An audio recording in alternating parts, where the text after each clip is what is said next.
भाई वीडियो को भरा मात्रा रे शेयर करो जोड़ा कि सरकार को पाखु ए वीडियोटा पहुँचवा निहाती दरकार। कौन पाई ना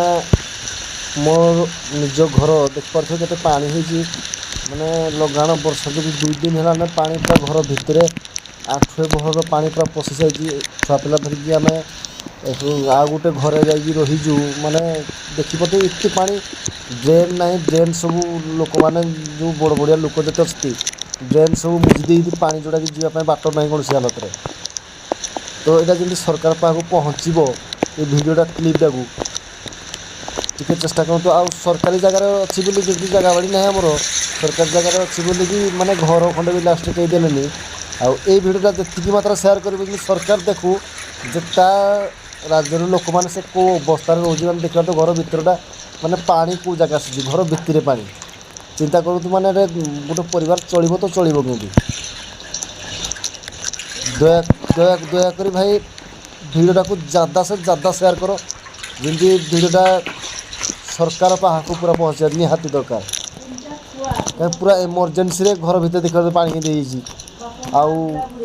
माने जिनस पत्र आम अलरेडी प्राय उठे सारूँ आठ रहा संभव हो पारनी कौन हालत में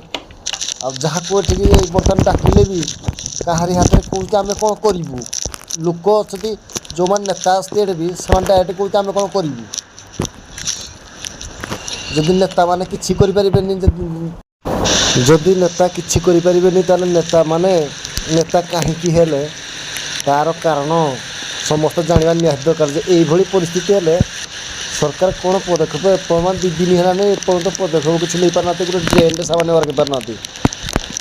आर आई आसिले तहसीलदार फोन कॉल सबू सरपंच भी आसते किंतु मूल्य किसी एपर्तंत माने हो गला वर्षा भी छाड़ा ना किंतु ड्रेन काम एपर्तंत आरंभ भी हो पारानी पानी जीव कि जदि घर किसी क्षति है तार बहन किए कर माने बड़ बड़िया लोक राजा कायदार ओएस रे रही नेता माने आग ठिया हो पड़े कि गरीब लोक नेता ना मंत्री ना कहीं ना।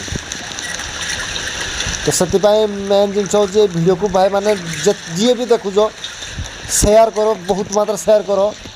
भिडियोटा जमी ठीक जगार जाइना पहुँचो तापर जापर आम ओडार किसी गोटे माने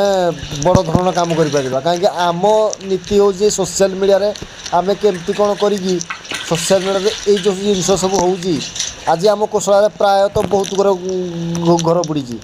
कहीं नेता आसबार ना ये देखार ना सब हाँ हाँ सब करदे कि कहीं किसी कर चान्स दौना मु कहली गली घर खंड व्यवस्था कर दियो सेतिक भी हो पारानी से आम काली खाइनु ठीक रे छुआ पिला को लेकिन ताप भी कहीं ना आम डायरेक्ट कहना आम कौन मु कौन करी तुम